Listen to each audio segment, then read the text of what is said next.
Welcome to the Lighthome Sustainable Design podcast series. We talk with the architects and builders about green design and homes that really suit the way we love to live. I'm Amanda Faulkner. Well, this morning I'm talking to architect Shane Denman, who's also one of our design ambassadors, and we're talking with him about his choice as the Lighthome project for this month. And it's a project that's designed by architects Paul Uhlmann Architects, and it's the Sunbrite residence on the Gold Coast. So Shane, why did you choose this project? Initially because of the lightweight construction and the reference to the traditional beach house and the traditional materials that we use in the original beach houses. So that basically took me to that project.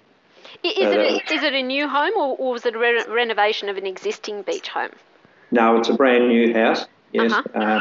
And so describe the kind of location that it's in. Yes. Is it with some traditional looking beach homes? Is that where it's situated? Yeah, it's in a traditional road on a beach side of the highway. It's not beachfront. There's a mixture of new, renovated and existing beach houses there. Mostly the houses have been renovated and new houses because of the location to the beach. Mm-hmm. And this is the site's quite good. They're all fairly small sites, but it is quite good because it is north facing and which help with the orientation of the building. And what do you think the architects have done particularly well in this instance?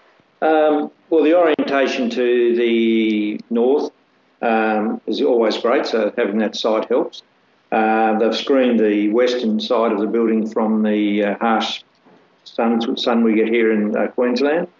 They've sited the house on the rear of the site and formed a courtyard safe living space with a lap pool, and then the car accommodation is actually out on the street. So it's given them their own little oasis, but also moving the house to the rear of the site to let more sun and summer breezes into that area. So it's been really well planned. Uh-huh. And so in relation to screening from the western sun, how did they do that? It was with the main side of the building, was because it was a north-facing site.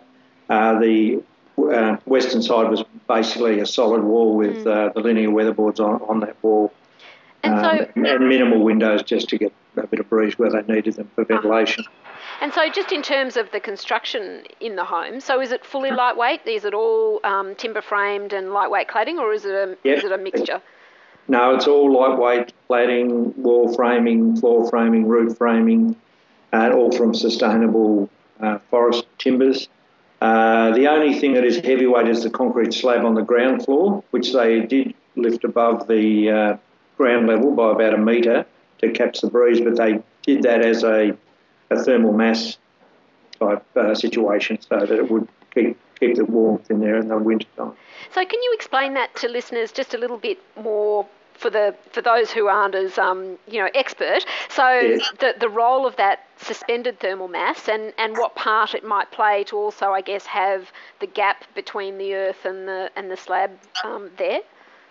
Yeah, well, it's actually, but it's the base of the building was built, bricked up to almost a metre high. Then it was filled with sand, and then the concrete slab went on the top, and that enabled the base of the house when the sun's coming in through the winter months. It would warm the slab up through the day, and then let that energy disperse into the house through the evening hours. So it's basically using the concrete as a big radiator.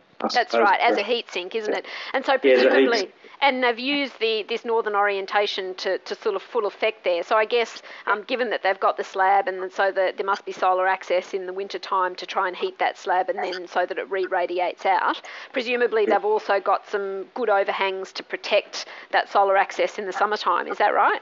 Yes, they've got on the eastern side of the house, they've got two decks that come right out over one another because it is a 3-storey house or a 2.5-storey house. It's got a room on top. That protects the the summer sun for most of the building.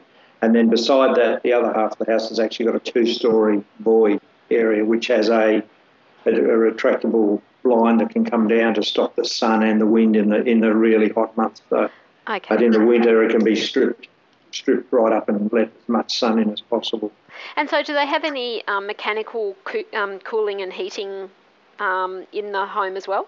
It's got the basis has a small air conditioning type system just for the extreme times, but I was talking to the architect and he said that the clients haven't really had to use that as yet because that does capture the breezes and especially in the summertime, of course.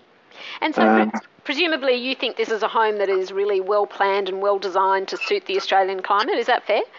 Yes, yeah, very well designed to do that, yes. And would you have achieved the same effect for the same kind of spend if you had done that in heavyweight construction, do you think? No, you could have achieved a similar look to the house, but it would have been a lot more expensive. And why is that? Because of the heavyweight materials, the excavation costs, the concrete costs, the time on site. You can do the lightweight structures are a lot more cost effective in time as well, and that's one of the biggest costs in a house these days is the labour time. So being a lightweight construction, you would take a couple of 2 months probably off the build cost for the house itself. Okay. And in terms of other sustainability factors, so I understand about the use of passive solar design principles, but are there any other particular sustainability features that you've noticed? Well, the framing, timber framing again is being used as a renewables resource. There's the water tanks have been installed to harvest the water from the roof to use for the non-potable water in the house and to top up the swimming pool, irrigation, car cleaning, all those outside uses. So that's been harvested. There's solar hot water systems put into the house so to reduce the electricity running costs. There is an effect as a passive item that I didn't mention before, but the lap pool being on the northern side and picking up the breezes from the ocean in the summertime works as an evaporative type cooling system as well. Okay.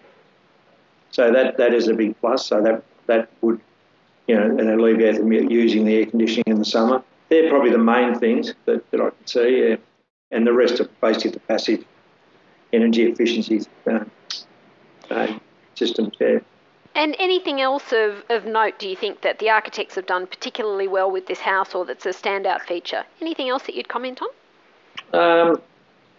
Just the simplicity of the materials, using the lightweight materials, using a lot of the linear board to emulate the old beach house style.